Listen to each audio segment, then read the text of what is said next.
नववर्षानिमित्त उभारली पुस्तकांची गुढी. शिवाजी नायकवडे यांचा अनोखा उपक्रम. आज चैत्र पाडवा, मराठी नववर्षाचा पहिला दिवस. पाडव्याच्या मुहूर्तावर सर्वत्र चैत्र शोभायात्रा काढण्यात येऊन घरांवर गुढी उभारली जाते. अहिल्यानगर शहरामध्ये असलेल्या सेवानिवृत्त बँक कर्मचारी शिवाजी नायकवडे यांनी त्यांच्या घरी अनोखी पुस्तक गुढी उभारली आहे. तब्बल 2000 वेगवेगळ्या पुस्तकांचा वापर ही गुढी उभारण्यासाठी केला आहे. तसेच परिसरातील मुलांना ही पुस्तके मोफत वाचण्यासाठी दिली जातात. मोबाईलच्या अतिवापराने मुले वाचनापासून दूर होत चाललेली आहे. मुलांनी वाचनाकडे पुन्हा वळावं यासाठी पुस्तकांची अनोखी गुढी त्यांनी उभारल्याचे म्हटले आहे. गेली 11 वर्षापासून गुढीपाडवा आणि सावित्रीबाई फुले यांच्या जयंतीनिमित्त ही पुस्तक गुढी उभारली जाते, असंही नायकवडे यांनी सांगितले. शिवाजी नायकवडे काय म्हणाले पहा. गेल्या 11 वर्षापासून वाचाल तर वाचाल हा संदेश देण्यासाठी ही पुस्तकांची गुढी उभारत असतो. माझ्याकडं 2,500 ते 3,000 पुस्तकं आहे आणि ह्या पुस्तकं माझ्याकडून घेऊन जावे, वाचावे आणि त्याचं ज्ञान संपादन करावं हा हेतू आहे.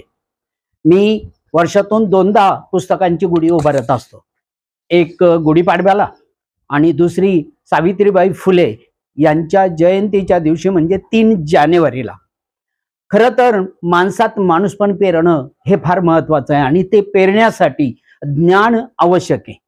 आजच्या तरुणांना आहे ना फक्त मोबाईल, टीव्ही, लॅपटॉप याच्यामध्ये गुंग आहेत.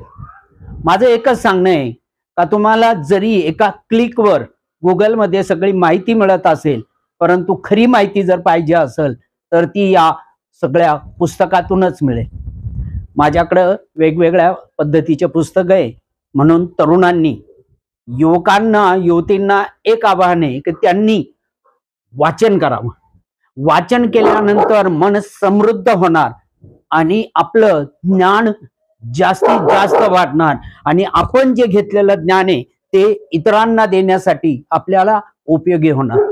हे जे पुस्तकांचं ही जी गुढी उभारलेली आहे मी, माझ्याकडे जे 2,500-3 हजार पुस्तकं आहे हे माझ्याकडून मोफत वाचायला मी देतो आणि त्यांनी ती परत द्यावी.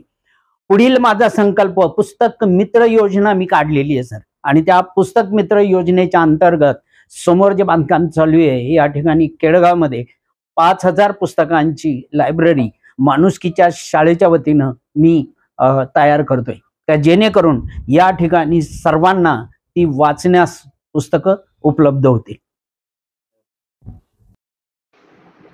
ताज्या घडामोडी पाहण्यासाठी सनवार्ता न्यूज चॅनलला लाईक करा आणि सबस्क्राईब करा.